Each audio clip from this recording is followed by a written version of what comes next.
Hello guys, this is Joana Saahirah with very exciting news. This book that I'm holding in my hand over here, called Behind the Curtain, is my new book, a collaboration with a beautiful Slovenian photographer called Breda Jurecko. First, let me tell you how this book came to life, because it was a very unusual process for me. Whatever I do usually comes from a very clear vision, a clear purpose, a call.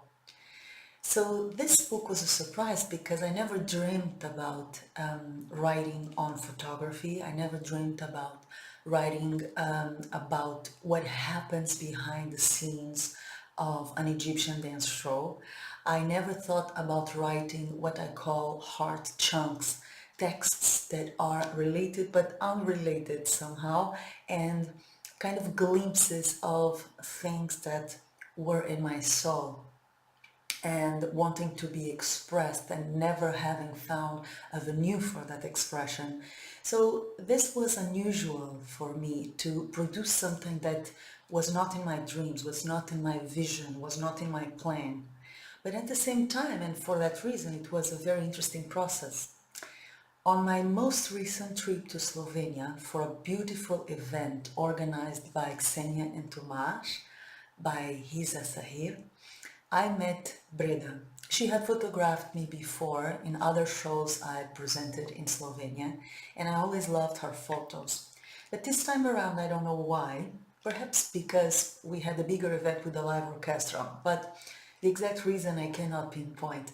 I proposed, why don't we do a photo shooting behind the stage, make a register of everything that is going on before the show happens, when dancers are being prepared, when this universe of the backstage is developing, is booming, and that's stuff that the audience never gets to see, basically. And she accepted my invitation. At the time, I didn't think that could be a book. I just thought it would be interesting for a photographer to register the moments that are usually kept in the privacy of the dancers.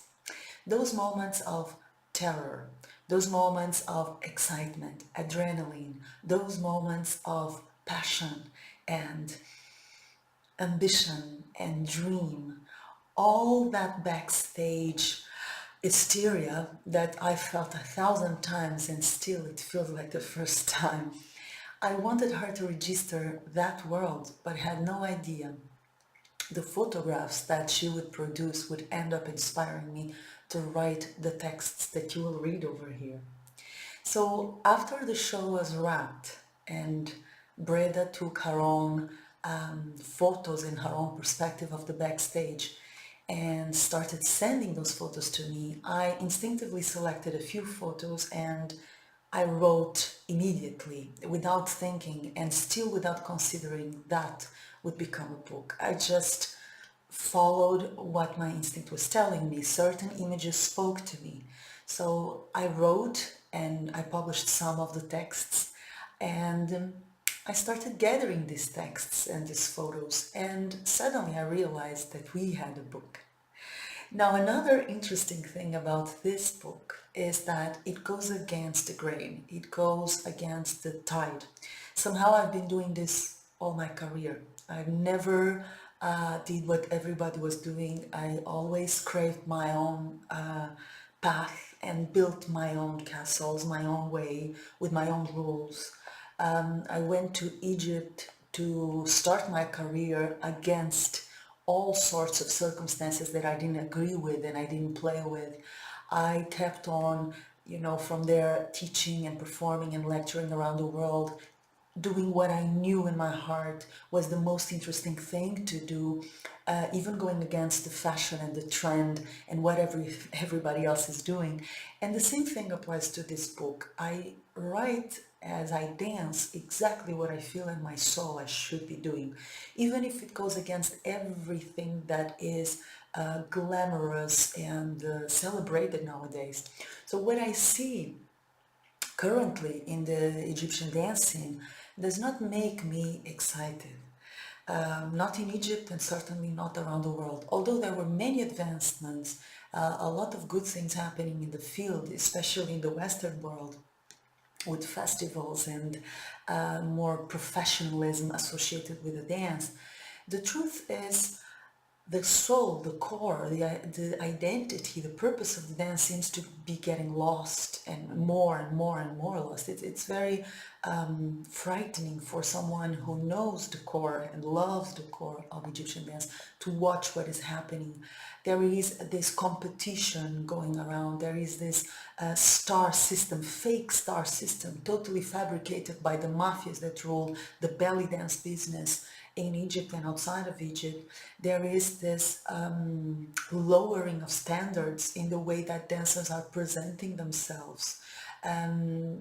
Ambition very often gets in the way, and it becomes more important than dignity and elegance and quality. There's also a lot of superficiality.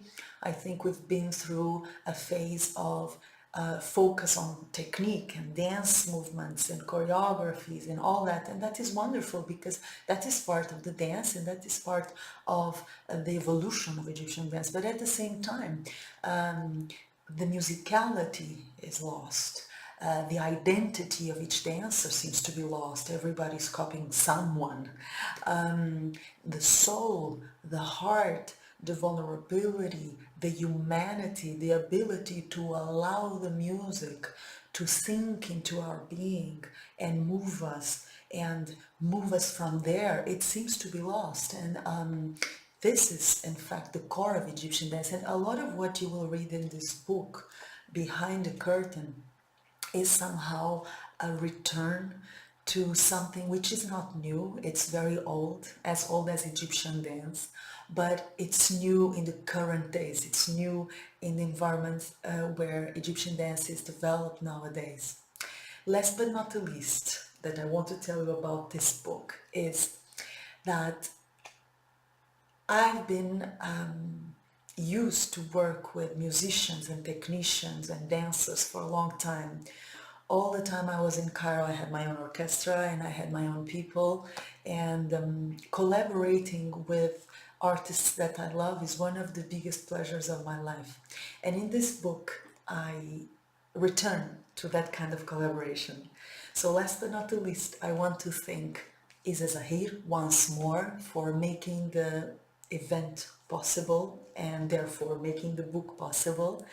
I also want to thank Mazzikatea Orchestra and Diab in particular for their work at the event, for the show, for the support on the book, for their professionalism, for their artistry, for their respect. It's a breath of fresh air to work with good musicians who love their craft and love the dance and want to do something good, not just make business out of it, but actually add something to the dance field, something positive. So I'm very grateful for that. Of course, I want to thank the photographer Breda for the photos and the dancers that are featured in this book. I hope it inspires you. I hope the book reminds you of what Egyptian dance is about, and I hope it gives you an interesting glimpse of the world of feelings and thoughts and contradictions and life that goes through a dancer's mind when she or he is preparing to perform. And mostly, I hope the book reminds you of something that I think is the most precious thing to keep in dance as in life, which is this art of being human, more and more human, as much as it is possible. Enjoy your reading. Check all the information on how to purchase your copy in the description of this video, and send me your feedback. I love receiving feedback from readers. My first book, The Secrets of Egypt, Dance, Life and Beyond, is still rocking. It's still receiving feedback from readers and I love it. So don't be shy. Read it, share it with your friends, and then once you're done, let me know what you thought about it, okay? I'd love to hear from you.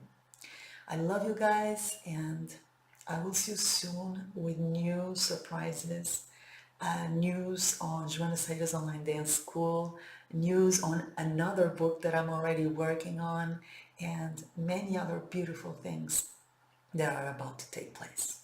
I love you, and I will see you soon. Mwah.